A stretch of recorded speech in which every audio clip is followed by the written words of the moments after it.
Philadelphia is now a World Heritage City. But what does that mean?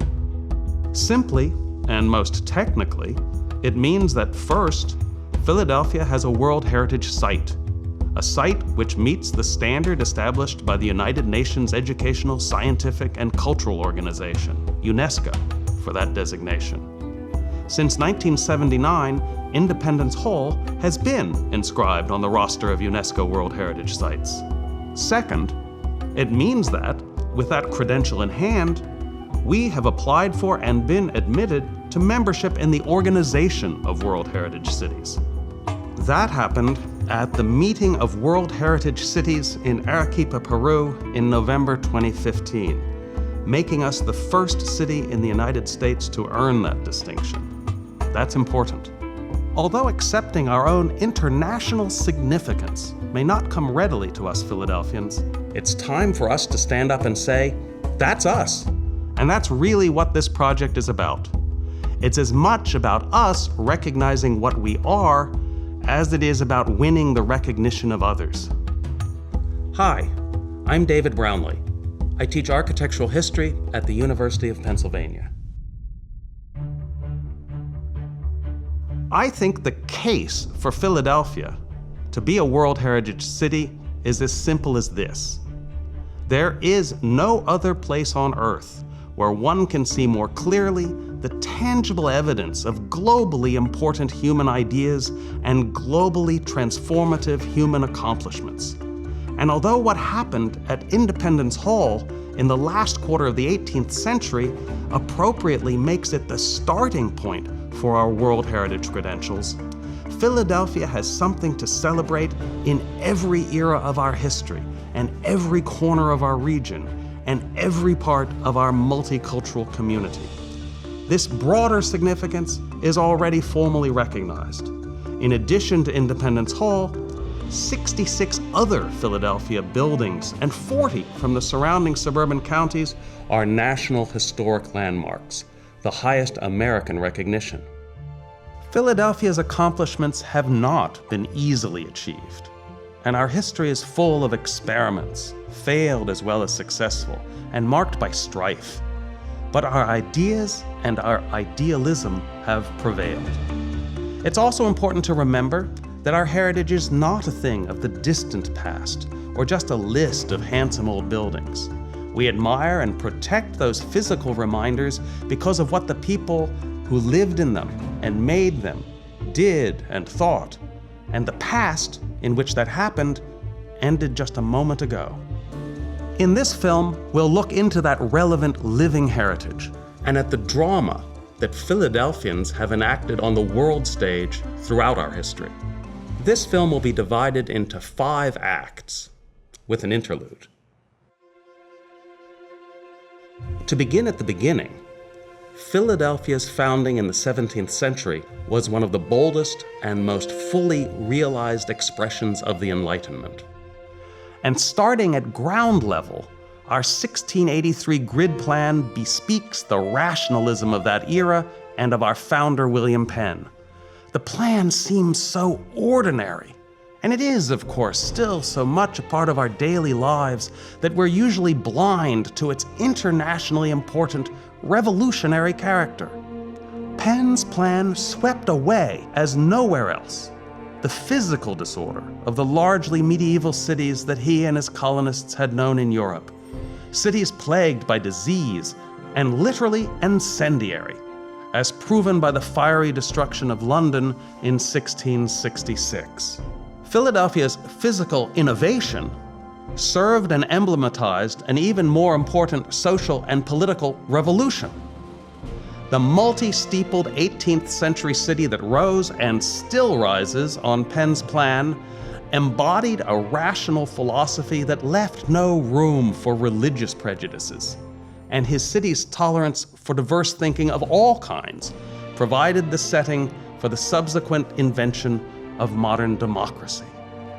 As you may know, Penn's ambitious plan for Philadelphia was for much more than a century a kind of abstraction, an ideal 2-mile wide grid running from river to river upon which real Philadelphians camped out at its eastern edge, crowding along the Delaware. But notably, astoundingly, even as they camped along its edge, our Philadelphia ancestors and their map makers kept the majestic image of Penn's optimistic idealism in mind. This idealism was literally official policy.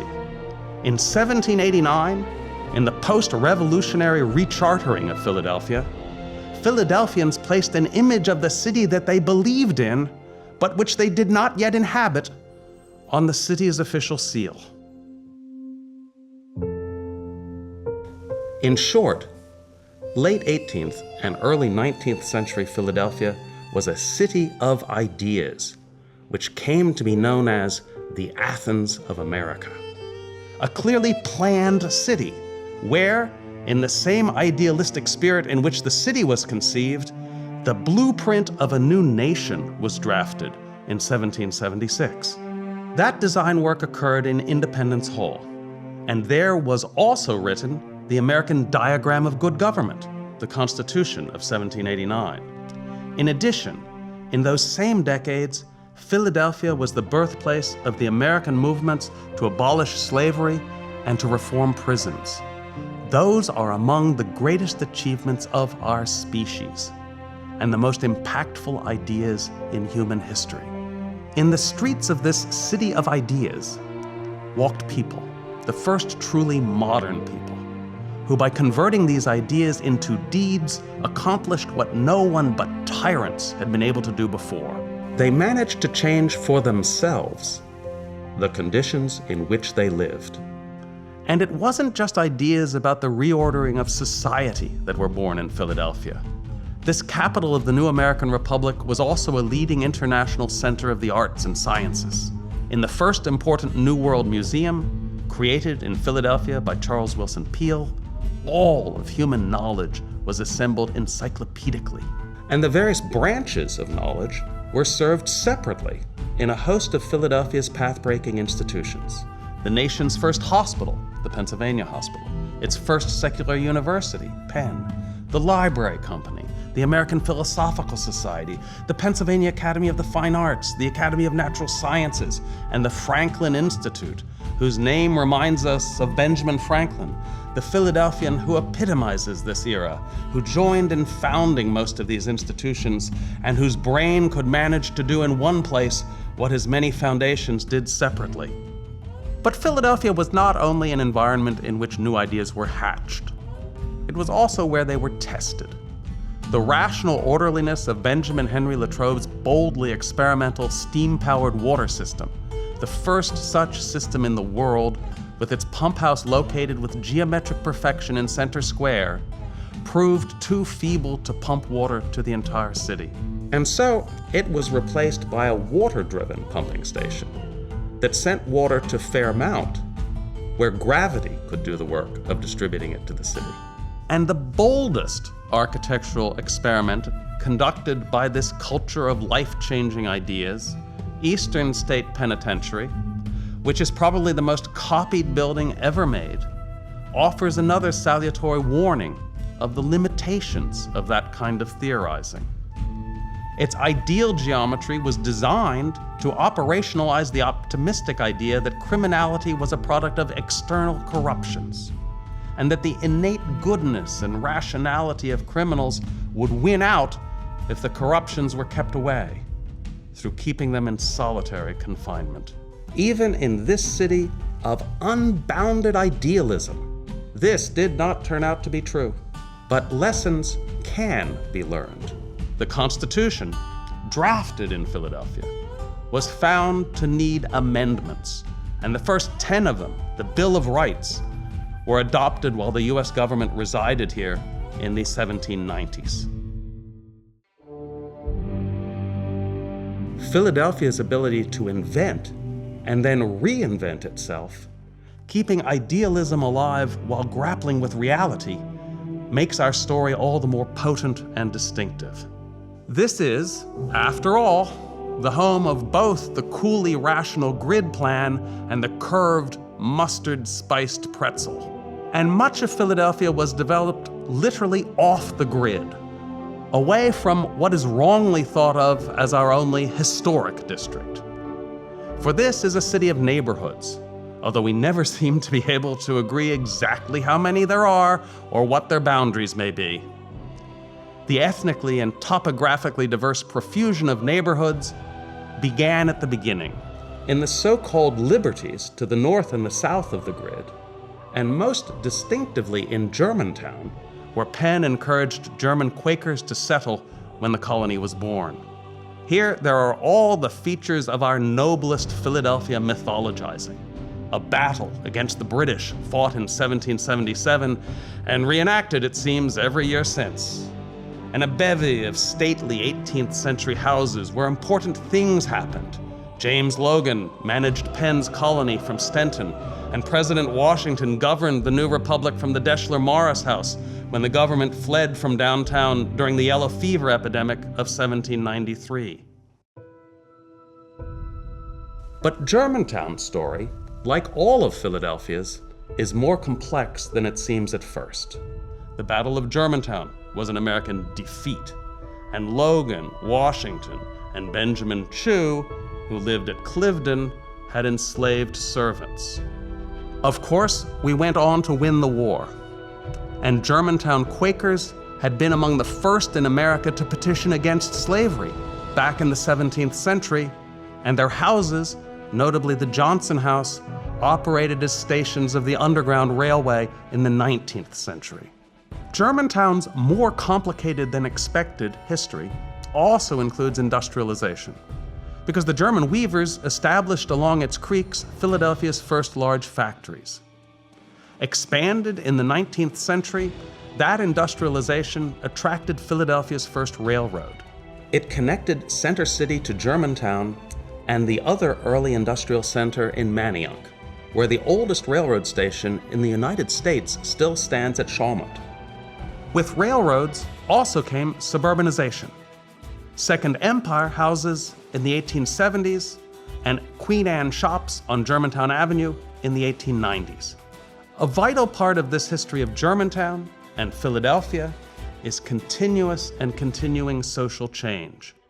African Americans who passed through Germantown on their way to freedom in the 1850s became its majority population in the 1950s. And while white flight was one part of Germantown's story, so too was a powerful progressive movement of citizens who banded together to promote an integrated Philadelphia neighborhood.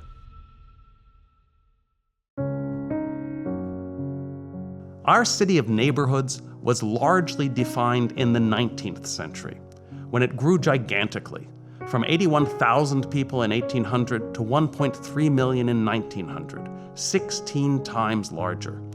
And although we ceded the titles of America's capital to Washington in 1800 and America's largest city to New York at about the same time, 19th century Philadelphia still did colossal things, in tune with the new industrial age. While remaining the center of American medicine and publishing and science, we also became the workshop of the world, challenging Birmingham and Manchester in England for international manufacturing supremacy at a time when Chicago, Detroit, and Pittsburgh were still small towns.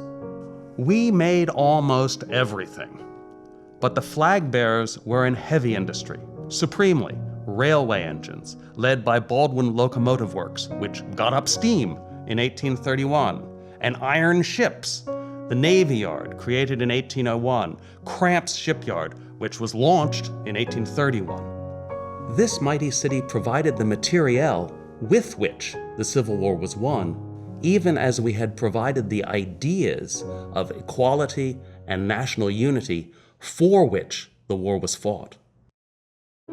These great things were not achieved without much strife, which tested our ideals. Early 19th century Philadelphia had the largest population of African Americans outside the South, and these free people incited the hostility of white competitors for employment in the industrial city. Irish Catholics, 75,000 of whom came here in the potato famine years, were received with similar fear and hate and riots and vandalism were frequent occurrences in the 1830s and 1840s. But the mighty engine of the industrial economy did create opportunities for the newcomers, who continued to come from more and more places. And the city continued to grow, with workers' neighborhoods, often defined by ethnicity as well as industry, growing up within walking distance of the mills. Textiles and the Irish defined Kensington. Germans and German-style beer making and architecture in Brewery Town. Textiles and a mixture of Irish, English, Scots, and Germans in Manayunk, where a hillside village rose above the water-powered mills, presided over by the tall-towered Catholic Church. In South Philadelphia, it was African Americans, then Irish and Italians and Latinos, who walked east or west to waterfront jobs on the Delaware and the Schuylkill. In Tacony, there is an exceptional case. When Harry Diston moved his saw works here to a site on the Delaware, he also laid out and built a neighborhood of housing for his workers and established a subsidized mortgage system. In Frankfort and Port Richmond, the vast coal docks of the Reading Railroad and the adjacent Cramps Shipyard provided employment to an industrial army of Germans, Poles, and other Eastern European Catholics who lived in little houses and worshiped in great churches along Allegheny Avenue. In all of these distinctive neighborhoods, Philadelphia's workers lived in row houses, not in tenements or triple-deckers or rooming houses, and an enormous number of them owned their own homes. This was widely noted as distinctive, and it was much admired. Indeed, at the great Chicago Columbian Exhibition of 1893, a Philadelphia row house was displayed as the ideal working-class dwelling. Philadelphia, by the end of the 19th century, was a great mosaic of these row house neighborhoods, and their diversity was reinforced by the fact that until 1854, they were separately governed by 29 municipalities. But in that year, consolidation redefined the city of Philadelphia. Until then, it had officially consisted of just the 2 square miles of Penn's grid. Now it would encompass all of these municipalities and all the 130 square miles of the county. This great change in governance, undertaken largely for reasons of public health and safety, was the first of several kinds of consolidation. Another began in 1858 with the introduction of the first streetcars, which by 1911 ran on almost every street of the metropolis, binding it together physically. So important were the streetcars to the life of the city that they were the focus of 2 of the most important struggles for civil rights. In the 1860s, Octavius Cato led a campaign of civil disobedience and lawsuits that gave African Americans the right to ride the trolleys. And in 1944, federal troops broke a wildcat strike by white trolley operators, giving African Americans the right to drive them. And finally, consolidation allowed the development of the largest municipal park system in the world as a complement and a kind of antidote to Philadelphia's industrial giganticism. A network of green connecting Manayunk to Brewery Town, West Philadelphia, and Center City. In 1876, we invited all the world to a World's Fair in that park to celebrate the centennial of America in the city that had created it and saved it. The Centennial Exhibition was an international bragging fest of art and science, in which Philadelphia presented itself with power and distinction. Notably, the greatest American painter of the age, Philadelphia's Thomas Eakins, displayed his first masterpiece, the Gross Clinic, in a scientific exhibition. While in the vast machinery hall, Baldwin locomotives were lined up like Chevys in a showroom. The crowning celebration of Philadelphia's industrial might and unity came with the decision in 1871 to build a new city hall. In the center square of Penn's plan, after nearly 200 years, finally fulfilling the founder's vision of a symmetrical city governed from its center. To mark the occasion in the spirit of the industrial metropolis that surrounded it, City Hall was built to be the tallest building in the world, and its 548-foot iron tower held that title until 1908. That vertical superlative was matched in the horizontal plane by the building across the street, Broad Street Station, which was the headquarters of the largest corporation on Earth, the Pennsylvania Railroad, as well as a gigantic railway terminal. As enlarged by Frank Furness and the Wilson brothers in 1893, its train shed was 300 feet wide, the largest unsubdivided space on the planet. Philadelphia thus began the 20th century in first place. The big train shed burnt down in 1923, and the rest of Broad Street Station was demolished in 1953. But Philadelphia still had, and has, the train station that the Reading Railroad had built at the same time and in a race with the Pennsy in the 1890s, resulting in what was then the second largest train shed on Earth, and now the largest at 259 feet.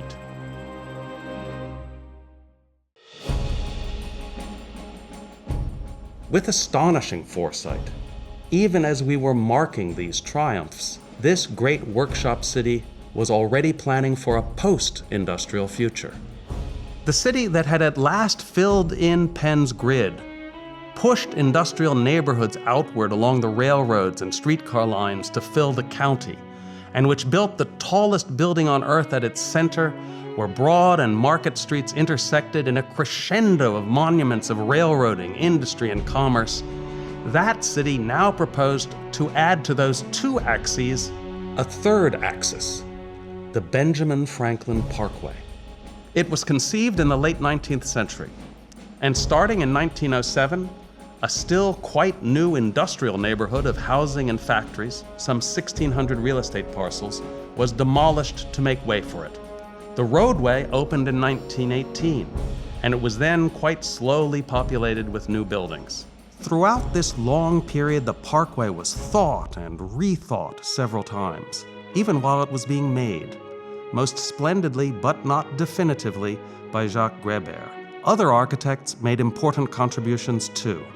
Paul Cray, Horace Trumbauer, and an African-American, Julian Abel, whose creativity often went unrecognized. As intended by the business, civic, and artistic alliance that created it, the Parkway was the symbolic and real axis around which Philadelphia began to reorganize itself as a city of culture, commerce, and education. As such, it is an internationally significant roadway, metaphorical and real, from the industrial 19th century to a present and future of eds and meds, and much else. And it looks like the Champs-Élysées in Paris to boot, although that road was built to allow Louis XIV to get out of town and go hunting in the Bois de Boulogne, and is therefore much less important to history. Having been among the first industrial cities on Earth to contemplate a different future, in the years after World War II, Philadelphia was also in the international vanguard when it came to rethinking the destructive urban renewal projects that many industrial cities inflicted on themselves in that effort. In the post-war era, Philadelphia became a cover story as we successfully planned and executed the reuse of our rich and diverse past. The central episode in this story is the work of Ed Bacon and the reimagining of Society Hill.